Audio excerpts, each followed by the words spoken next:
Yeah. So here goes chapter 6 of Double Grape.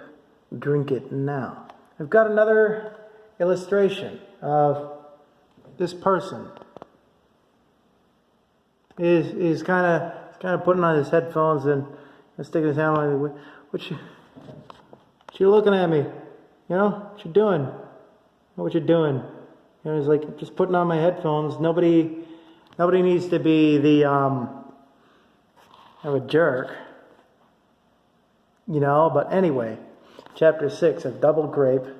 Drink it now. Timothy walks in a new uniform along the smooth, brick-laden city streets. It does not look one bit like Stephen, but unfortunately there is no way for the chip readers at the door to scan his face. All they want is the chip inside Stephen's right hand. As John places the bloody extremity within range of the reader at the entrance to the southeast tower, the closest tower to their block, Timothy steps carefully between the blinded CSAs right in front of the opening shutters. The interior design of the tower is just like the 3-mile-high expanse of the city, coupling high beveled ceilings with vast amounts of square footage. Visible components of temperature control systems hang from the ceilings like the skylights, lamps, and surveillance buildings miles above their heads on the roof of the world. The two disobedient inmates traverse half a mile of similar-looking rooms before encountering a door with a strike-proof window. They stop as Timothy begins to eye the room beyond, completing a successful search for staff members or CSAs. 2 human staff members stand by an elevator shaft structure in a seamless cylindrical room. This is the center of the building, and behind the circle of elevators there are the strongest materials in the MIC, compiled into a huge 3-mile-long, 700-foot-thick pillar running through the center tower like a backbone, supporting the ceiling of the complex in the southeast corner. John cannot help but burst through the door wielding the air cannon, threatening the staff with his sharp nails wrapping the trigger plate. "Do either of you know where I can find a long-range weapon?" John asks, to which the staff reply, "Every security chopper has at least one." He thanks them for helping, and then he and his neighbor proceed toward the elevator and make use of the information directing to where which button takes the thing. Timothy presses the button labeled Air Garage. The couple's journey is accompanied by a classic, obscure alt-country song from the 2060s. The music, paired with beautifully sung lyrics, is a masterful drumbeat along the continuous loop of an A major guitar lick, followed by a harmonic drop to E major. But yeah, I'm not going to sing. Overlooking canvas in the neatly furnished room, dowdy contrast beams her pretty emptiness at me. Black and white has made my way and now will meet her doom, faster than the fateful letter floating from the screen. The elevator shoots up into a massive room in which can be seen huge machinery manufacturing another piece of machinery, this one obviously designed for destruction instead. A massive, square-looking fuselage being fitted with front-sweeping wings and rotary cannons. I have made a pilgrimage throughout my ordered mind to make the great that reaches it beyond the retina. Many, many times have I surprised this eye of mine. Marriage to the black and to the white is nearly done. As the song continues, the glass box enters a series of levels, which are passed quickly. In them are the falling images of men and women in staff uniforms and lab coats, doing various unrecognizable things in the dim light of the tower's electrical systems. If I were my craft, I would be no more than this now. I need nothing more than what my being wants to be. There is nothing better than to ask that being how. Existence washes on the dying fish upon the beach. The song reminds Timothy of a saddening realization that simplicity and vacuity do not go together. He has taken his time to realize that, just quickly as he was admitted. The strange guitar melody, along with the masterful beat, causes a feeling, which calls him to take a good long look at his neighbor. I know him now, he thinks. I wanted to know more. The visage of John holding the air-hard gun is reminiscent of the stories of terrorism near a century ago, when the procurement of standard weaponry of the time was a right endowed by the Constitution of the United States. There were no computer-brained guards or chip readers.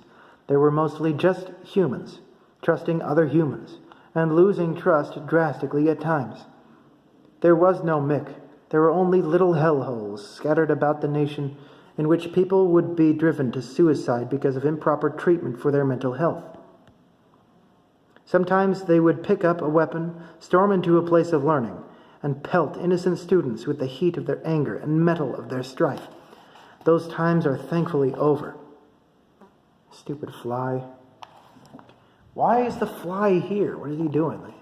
As soon as the fly gets into this house, he's totally forfeited his purpose to feed, animals that eat flies. And now he's just going to have to die.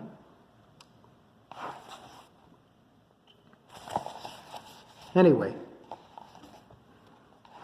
sometimes they would pick up a weapon, storm into a place of learning, and pelt innocent students with the heat of their anger and metal of their strife. Those times are thankfully over. What these two are doing is something of the like. There was just a small loss of control, and now they need to leave as soon as possible because they accidentally killed a staff member, a government employee designated to their place of care for their safety. They genuinely belong in the mental institution city complex.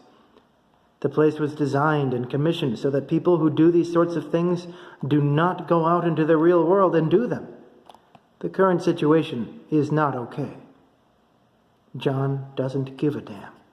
He needs to exit his prison. The issue is not that the treatment is unfair, nor that the space is too confined. It is the facts about it all. More than 2 years ago, he was able to exist in a relatively normal setting in his place in the southern quadrant of the Pacific Federation. There were some annoying people whom John could deal with on a good day. On a bad day, they would take him to court for having hurled themselves over a stair railing. What better way to satisfy them by offering a firm helping hand in the task?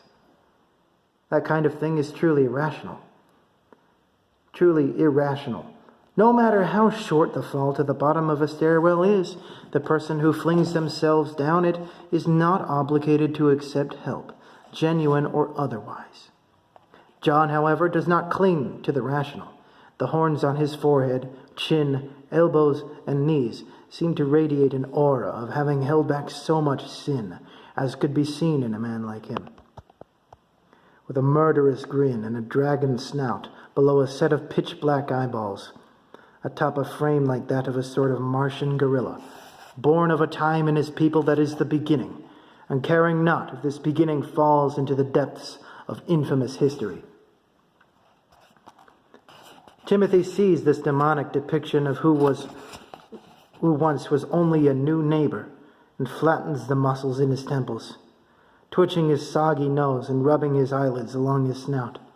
The pitch-black eyeballs begin to draw their swirled obsidian irises in the direction of the itchy canid, catching a look of hidden despair within a groomed coat of black fur and Stephen's uniform.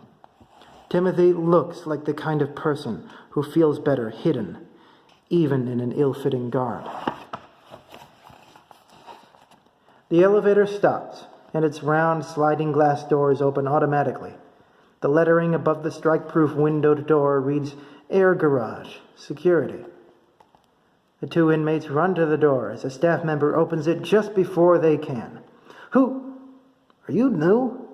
The engineer eyes the name tag on the uniform before Timothy rips it off in panic. Are you okay, Stephen? I'm good. The panic slightly subsides. I need a new name tag soon. This one was ripped off. That's weird. Okay, well, wait a second. Who's this dude? The engineer points at the cannon-wielding demon, whom he now spies through the window. No reason to hide, man. What's that? Okay. Take it easy, bro. You don't have a uniform. And look at those horns and claws. You need a file? Why, yes, John answers. I need a nail file. Probably best if you have one of those huge ones from a shop or something. The engineer is prepared and removes a large metal file from a pouch on his belt. I have just the thing. Here, try this, he coaxes, attempting to get the obvious inmates to lose a grip on the weapon. Stephen, will you grab that for me? I might need it a little later. Oh, for sure. Timothy grabs the file from the confused engineer. Immediately, he brandishes it as he makes his way past the fearful staff member and into the garage. The room spans at least an eighth of a mile out into a quarter of the circular floor. In it, near the rear of the hangar platform, rests a fleet of purple security choppers with great yellow stripes across their tail booms and noses. An electric car with 2 seats sits by many others next to a shack along the right wall, and the couple of disobedient neighbors get into it. Timothy stomps on the pedal and drives the car toward the faraway choppers. As soon as the car leaves its parking spot, the lone staff member jogs into the shack, picks up a radio, and frantically blurts into it, "Call support! Security air garage needs support! Inmates in here!" His cry for help is met only 7 minutes later, when the little car finally reaches its destination at the end of the hangar. And as another security chopper hovers over the platform where John and Timothy luckily got to in time, woofing claxons and a hail of rubber bullets emanate from the hovering rotorcraft's nose-mounted loudspeakers and rotary cannons. Timothy and John hide their ears and horns behind the electric car, parked only feet from the nearest chopper. "Please stand up with your right hands up!" The klaxons switch to a deafeningly amplified security staff's voice. As the neighbors stand, John begins to rest his weapon atop the hood of the car. The chopper lands on the platform with a chilling sound of scraping metal alloys. The doors of this chopper are completely covered in reflective yellow composite strips and bear a black and gold emblem, a tree atop a rocky mountain in front of a sunset inside a circular border of linked arms of the Mix Administrative Department. The chopper came all the way from the center tower by the jacked cactus, where John should be. Out of the now open doors step 2 security staff members, armed with proper handheld air cannons and protective gear over their ears, and follows them a human in a thin white trench coat, whose epaulettes bear purple and yellow stripes. This is the head security administrator. Timothy gives John a series of pats on the back. The administrator, an old and stalwart man with a rugged look and smooth walk, holding his own set of ear gear, walks slowly up to them behind the armed staff. "What is the deal, you two?" And that's the end of chapter 6 of Double Grape. Drink it now. I gotta go turn on a bug zapper. Yeah. Thank you for watching, I guess.